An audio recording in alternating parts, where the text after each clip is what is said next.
स्वागत है आप सबका सीवी क्लासेस के यूट्यूब चैनल पे।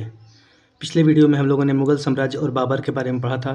तो चलिए इस वीडियो में हम लोग मुग़ल साम्राज्य और बाबर से संबंधित जितने भी महत्वपूर्ण प्रश्न बन सकते हैं उन सब प्रश्नों को और साथ ही साथ जितने भी प्रीवियस ईयर क्वेश्चन हैं सबको सॉल्व करते हैं। आपको बता दें कि इसमें शामिल किए गए सारे प्रश्न किसी न किसी स्टेट पीसीएस परीक्षाओं में पूछे गए हैं। वैसे तो बाबर से संबंधित बहुत सारे प्रश्न बनाए जा सकते हैं, लेकिन उन सबको हम लोगों ने अपने वीडियो लेक्चर के दौरान ही कवर कर लिया है और जहां से आप कंफ्यूज हो सकते हैं उस टाइप के प्रश्नों की प्रैक्टिस हम यहाँ से करेंगे। तो चलिए बिना देरी के शुरू करते हैं। हमारा पहला प्रश्न है कि बाबर का पूरा नाम क्या था। ऑप्शंस हैं जलालुद्दीन मोहम्मद बाबर, दूसरा ऑप्शन है नासिरुद्दीन मोहम्मद बाबर, तीसरा है जहीरुद्दीन मोहम्मद बाबर और चौथा है फरीदुद्दीन मोहम्मद बाबर। तो हमने अपने वीडियो लेक्चर के दौरान सबसे पहले ही जाना था बाबर के परिचय में कि बाबर का जो पूरा नाम था वह था जहीरुद्दीन मोहम्मद बाबर। तो इस तरह से हमारा आंसर क्या होगा, हमारा सही आंसर होगा ऑप्शन सी जहीरुद्दीन मोहम्मद बाबर। बाबर का पूरा नाम था। अगर हम बाबर के प्रारंभिक जीवन के बारे में बात करें तो उसका जन्म 14 फरवरी को सन 1483 ईस्वी में फरगना में हुआ था। और फरगना कहाँ पे है? फरगना अफ़गानिस्तान देश में पड़ता है। साथ ही साथ अगर इसके पिता की बात करें तो इसके पिता का नाम था उमर शेख मिर्ज़ा। इसको भी ध्यान रखेंगे आप, पिता का क्या नाम था? उमर शेख मिर्ज़ा। और वहीं इनकी माता का नाम था कुतलुग निगार खानम। कुतलुग निगार खानम। तो इसको भी आप लोग ध्यान रखेंगे क्योंकि यहाँ से प्रश्न पूछे जाते हैं। हमारा दूसरा प्रश्न है मध्यकालीन भारत के मुग़ल शासक वस्तुतः क्या थे। ऑप्शंस हैं फारसी या फिर ईरानी थे, अफ़गानी थे, चगताई तुर्क थे या फिर उपर्युक्त में से कोई नहीं। मुग़ल साम्राज्य शुरू करने से सबसे पहले ही हम लोगों ने जाना था कि मुग़ल कौन है। और इस दौरान हम लोगों ने पढ़ा था कि मुग़ल जो हैं वह मंगोल और तुर्कों से मिलके एक नवीन वंश थे और मंगोलों की तरफ से इनकी माता जो थी वह 14वीं पीढ़ी से संबंधित थी और तुर्कों की ओर से इनके पिता 5वीं पीढ़ी के थे। किसके 5वीं पीढ़ी के? तैमूर लंग के। और माता चंगेज़ खान की 14वीं पीढ़ी की थी। और चंगेज़ खान के दूसरे बेटे के नाम पे ही तुर्क कबीले का नाम चगताई कबीला पड़ा था और इसी चगताई कबीले से इनकी माता थी और इसी कारण इन्हें चगताई तुर्क कहा गया। तो सही आंसर क्या होगा? सही आंसर होगा सी चगताई तुर्क। आशा है आप लोगों को चीज़ें समझ में आ रही होंगी। आगे बढ़ते हैं। हमारा अगला प्रश्न है इनमें से किसने बाबर को सर ए पुल के युद्ध में पराजित किया था। ऑप्शंस हैं अब्दुल्ला खां उज़्बेक, दूसरा ऑप्शन है सैवानी खां, तीसरा ऑप्शन है उबैदुल्ला खान और चौथा ऑप्शन है जानी बेग। तो सबसे पहले जान लेते हैं कि सर ए पुल का युद्ध हुआ कब था। तो सर ए पुल का युद्ध 1501 ईस्वी में हुआ था। किसके किसके बीच में? तो एक तरफ था बाबर और दूसरी तरफ था उज़्बेक शासक सैबानी खां। इसके बारे में हम लोगों ने काफ़ी डिटेल पूर्वक पढ़ा है कि 1501 ईस्वी में सर ए पुल का युद्ध हुआ और इसी युद्ध में सैबानी खान ने युद्ध की तुगलमा पद्धति का प्रयोग भी किया था, जहां से बाबर ने इस युद्ध पद्धति को सीखा था और आगे पानीपत के युद्ध में प्रयोग करके पानीपत के युद्ध में विजय प्राप्त की थी। तो इस प्रकार अगर पूछा जाए कि सर ए पुल का युद्ध किनके किनके बीच हुआ था तो बाबर और सैबानी खां। और हमारा आंसर क्या होगा? बी सैबानी खान। चौथा प्रश्न है पानीपत का प्रथम युद्ध किनके मध्य हुआ था। ऑप्शंस हैं बाबर और राणा सांगा के बीच, दूसरा ऑप्शन है हेमू और मुगल के बीच, तीसरा ऑप्शन है हुमायूं और शेर खान के बीच और चौथा ऑप्शन है बाबर और इब्राहिम लोदी के बीच। तो बता दें कि पानीपत का प्रथम युद्ध जो था वह 21 अप्रैल 1526 ईस्वी को लड़ा गया और यह दो लोगों के बीच लड़ा गया। एक तरफ था बाबर और दूसरी तरफ था इब्राहिम लोदी। तो इस प्रकार पानीपत के प्रथम युद्ध की बात की जाए तो वह बाबर और इब्राहिम लोदी के बीच हुआ। अतः हमारा आंसर ऑप्शन डी होगा, बाबर और इब्राहिम लोदी। अगर हम पानीपत के युद्ध के बारे में कुछ महत्वपूर्ण तथ्यों की बात करें तो इसमें बाबर विजयी हो गया था और इब्राहिम लोदी की हार हो गई थी। और पानीपत के युद्ध से एक इंटरेस्टिंग फैक्ट है जो कि अक्सर एग्जाम में पूछ दिया जा सकता है कि इसी युद्ध के बाद 27 अप्रैल 1526 ईस्वी को बाबर ने खुद को बादशाह घोषित किया। तो उसके बाद जितने भी दिल्ली के शासक हुए उन सबकी उपाधि क्या हो गई? बादशाह। उससे पहले क्या थी? उससे पहले सुल्तान थी। तो इसको भी आप लोग ध्यान रखेंगे, कभी भी पूछा जा सकता है एग्जाम में। अगला प्रश्न है पानीपत के युद्ध में बाबर की जीत का मुख्य कारण क्या था। ऑप्शंस हैं उसकी घुड़सवार सेना, उसकी सैन्य कुशलता, लगमा प्रथा या फिर अफगानों की आपसी फूट। तो मैंने बताया था कि अगर पूछा जाए कि पानीपत के युद्ध का सबसे मुख्य कारण क्या था जिसकी वजह से बाबर विजय हुआ? तो वह था बाबर की सैन्य कुशलता और उसकी रणनीतियाँ। तो सही आंसर क्या होगा? सही आंसर होगा ऑप्शन बी, उसकी सैन्य कुशलता। अगर ऑप्शन में ये नहीं रहता तो हम तोपखाने आदि पे टिक लगाएंगे, लेकिन अगर बाबर की सैन्य कुशलता रहेगा तो हमेशा आंसर वही होगा। हमारा अगला प्रश्न है, निम्नलिखित में से किस युद्ध में एक पक्ष द्वारा प्रथम बार तोपों का उपयोग किया गया था? ऑप्शंस हैं पानीपत के प्रथम युद्ध में, खानवा के युद्ध में, प्लासी के युद्ध में या फिर पानीपत के तीसरे युद्ध में। तो सबसे पहले तोपों का प्रयोग पानीपत के प्रथम युद्ध में बाबर के द्वारा किया गया। तो सही आंसर क्या होगा? सही आंसर होगा ऑप्शन ए, पानीपत के प्रथम युद्ध में। अगला प्रश्न है, बाबर की इब्राहिम लोदी पर विजय का कारण क्या था? ऑप्शंस हैं बाबर की वीरता, दूसरा है तोपखाना, तीसरा है इब्राहिम की दुर्बलता और चौथा है कुशल सेनानायक। तो मैंने क्या बताया, जब भी ऐसे प्रश्न आएंगे और उसमें अगर बाबर की कुशल रणनीति या फिर बाबर की कुशल सैन्य कुशलता दी जाए तो वही आंसर होगा, लेकिन इसमें केवल कुशल सेना नायक दिया गया है। तो सेना नायक कुशल नहीं थे बल्कि बाबर कुशल था। तो इस वजह से अगर वो ऑप्शन नहीं है तो हमारा आंसर क्या होगा? हमारा आंसर होगा बी, तोपखाना। सही आंसर क्या होगा? तोपखाना। अगर बाबर की सैन्य कुशलता ऑप्शन में नहीं रहेगा तो तोपखाने को हम टिक करेंगे। यह एग्ज़ाम में आया हुआ क्वेश्चन है, आई थिंक बीपीएससी में आया हुआ है, बीपीएससी स्टेट पीसीएस में। तो अच्छा प्रश्न है। यहाँ पे आप कंफ्यूज हो सकते हैं कुशल सेना नायक से, लेकिन यहाँ पे होना क्या चाहिए? बाबर की कुशल सैन्य रणनीति या फिर बाबर की कुशल सैन्य कुशलता। अगला प्रश्न है, पानीपत की पहली लड़ाई में बाबर ने किसको हराया था? ऑप्शंस हैं राणा सांगा को, इब्राहिम लोदी को, सिकंदर लोदी को या फिर शेर शाह सूरी को। तो इसकी चर्चा हम लोगों ने कई बार कर ली है कि पानीपत की प्रथम युद्ध में बाबर ने इब्राहिम लोदी को हराया था। आगे बढ़ते हैं। अगला प्रश्न है, किस वर्ष बाबर ने सुल्तान इब्राहिम लोदी को पानीपत की लड़ाई में पराजित किया? तो इसकी चर्चा भी कई बार हो गई है। पानीपत का युद्ध कब हुआ था? 1526 ईस्वी में। तो सही आंसर क्या होगा? ऑप्शन बी, 1526 ईस्वी में। अगला प्रश्न है, निम्न में से कौन सा युग्म सही सुमेलित नहीं है? पहला है पानीपत का प्रथम युद्ध 1526 ईस्वी, ये बिल्कुल सही है। दूसरा है खानवा का युद्ध 1527 ईस्वी, ये भी सही है। तीसरा है घाघरा का युद्ध 1529 ईस्वी, ये भी बिल्कुल सही है। चौथा है चंदेरी का युद्ध 1530 ईस्वी, ये गलत है क्योंकि चंदेरी का युद्ध हमने पढ़ा है कई बार, 1528 ईस्वी में हुआ था।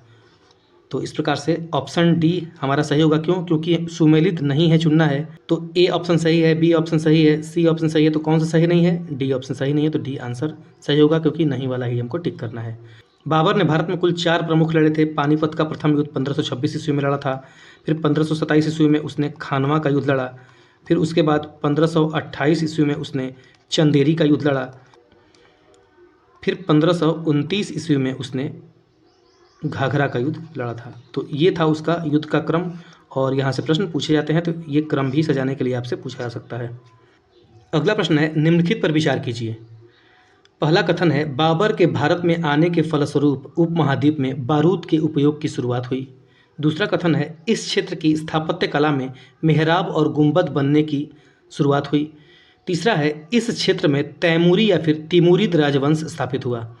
प्रश्न पूछा जा रहा है कि नीचे दिए गए कूट का प्रयोग करके सही उत्तर चुनिए कि बाबर के भारत आने के प्रभावों से संबंधित कथनों में से सही कथन कौन सा है। पूछा जा रहा है कि इन तीनों स्टेटमेंट में से सही कथन कौन सा है। तो चलिए एक एक करके बारी बारी से स्टेटमेंट उजान लेते हैं। पहला स्टेटमेंट है कि बाबर के भारत में आने के फलस्वरूप उपमहाद्वीप में बारूद के उपयोग की शुरुआत हुई। ये बात बिल्कुल सही नहीं है। क्यों? क्योंकि हमने विजयनगर साम्राज्य के अंतर्गत पढ़ा था कि बारूद का प्रयोग उस समय होने लगा था, उसके बाद ही बाबर का यहाँ पे आगमन हुआ था। तो स्टेटमेंट 1 गलत है। तो जिस ऑप्शन में 1 है वो गलत हो जाएगा। तो ये हो नहीं सकता, ये हो नहीं सकता, ये हो नहीं सकता, ऐसे ही हमारा बी ऑप्शन सही हो जाएगा। तो केवल 3 सही है। दूसरे पे भी विचार कर लेते हैं। इस क्षेत्र की स्थापत्य कला में मेहराब और गुंबद बनने की प्रथा की शुरुआत हुई। ये बात भी बिल्कुल सही नहीं है क्योंकि हमने दिल्ली सल्तनत स्थापत्य कला वाले लेक्चर में आपको काफ़ी डिटेल पूर्वक बताया कि किस प्रकार से मेहराब और गुंबद बनाने की प्रथा की शुरुआत हो चुकी थी। तीसरे स्टेटमेंट में क्या कहा जा रहा है कि इस क्षेत्र में तैमूरी राजवंश की स्थापना हुई। ये बात बिल्कुल सही है क्योंकि बाबर क्या था? तैमूर लंग का ही वंशज था। तो बाबर के आने के बाद इस क्षेत्र में तैमूरी या फिर तिमूरिद राजवंश की स्थापना हुई। तो इस वजह से केवल स्टेटमेंट 3 सही है और हमारा option B is the right answer. आशा है कि आप लोगों को ये क्वेश्चन समझ में आया होगा। काफ़ी अच्छा क्वेश्चन था ये, और इस पूरे MCQ सीरीज़ का one of the best question ये है। और आपको बता दें कि यह प्रश्न IAS 2015 में पूछा भी गया है। तो काफ़ी अच्छा प्रश्न है। और जिन्होंने भी हमारी मध्यकालीन भारतीय इतिहास के सीरीज़ को फॉलो किया है उनके लिए ये क्वेश्चन काफ़ी ज़्यादा आसान हो गया होगा, क्योंकि हमने हर पहलू पे उसमें चर्चा की है। तो अभी तक आप लोगों ने हमारे मध्यकालीन भारतीय इतिहास की सीरीज़ को देखना शुरू नहीं किया है तो जाके उसे चेक जरूर करें। और साथ ही साथ अगर आप लोगों को हमारा वीडियो लेक्चर और हमारा यह प्रयास पसंद आता है तो जितना हो सके वीडियो को दोस्तों के साथ शेयर जरूर करें, और चैनल को अभी तक सब्सक्राइब नहीं किया है तो सब्सक्राइब जरूर करें। बढ़ते हैं आगे। हमारा अगला प्रश्न है, निम्नलिखित युद्धों में से किस एक में बाबर ने जिहाद की घोषणा की थी? ऑप्शंस हैं पानीपत के युद्ध में, खानवा के युद्ध में, चंदेरी के युद्ध में, या फिर उपर्युक्त में से किसी में नहीं। तो जब बाबर ने पानीपत के युद्ध को जीत लिया तो उसका युद्ध उसके बाद राणा सांगा से खानवा के युद्ध में हुआ, और उसी युद्ध में सबसे पहले बाबर ने जिहाद का नारा दिया। और साथ ही साथ इतना ही नहीं, खानवा के प्रथम युद्ध में ही बाबर ने राजपूतों की खोपड़ियों की मीनार या फिर बुर्ज बनवा दी थी, तो ये भी पूछा जाता है। और यहाँ से एक इंटरेस्टिंग फैक्ट ये भी है कि इसी युद्ध में सबसे पहले शेर शाह सूरी ने बाबर की तरफ से युद्ध लड़ा था। तो ये फैक्ट भी इंपॉर्टेंट है, एग्जाम में पूछा भी गया है और पूछा भी जाएगा। तो हमारा सही आंसर क्या होगा कि बाबर ने सबसे पहले जिहाद की घोषणा खानवा के युद्ध में दी थी। तो सही आंसर इज बी। अगला प्रश्न है, राणा सांगा ने बाबर के विरुद्ध किस युद्ध में लड़ाई की थी? ऑप्शंस हैं पानीपत के युद्ध में, खानवा के युद्ध में, चंदेरी के युद्ध में, या फिर घाघरा के युद्ध में। तो अभी हम लोगों ने ऊपर डिस्कशन किया कि खानवा का युद्ध राणा सांगा और बाबर के बीच में हुआ था। तो सही आंसर क्या होगा? सही आंसर होगा बी, खानवा का युद्ध। अगर पूछा जाए कि खानवा का युद्ध कब हुआ, तो खानवा का युद्ध जो था वह 16 मार्च 1527 ईस्वी को हुआ था। किसके किसके बीच में? बाबर और राणा सांगा के बीच में। तो इसको भी ध्यान रखेंगे।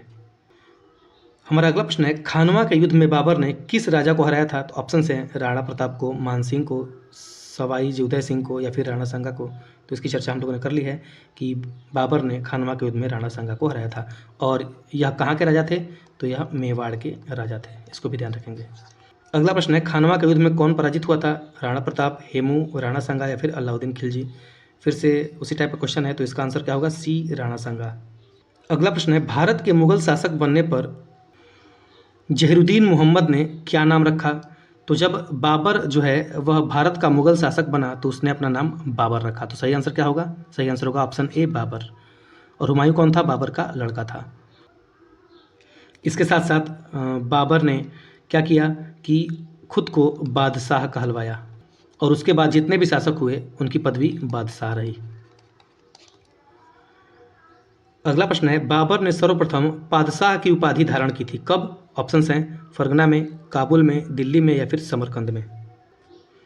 तो बात करें बाबर की, तो जब बाबर ने 1504 ईस्वी में काबुल को जीत लिया था तो उस समय उसने अपने पैतृक उपाधि जो मिर्ज़ा थी उसको त्याग दिया और अपनी नई उपाधि बादशाह धारण की। तो मैंने बताया भी था कि यह प्रश्न कभी भी पूछा जा सकता है और कई बार एग्जाम में पूछा भी गया है। तो सही आंसर क्या होगा? सही आंसर होगा बी, काबुल में।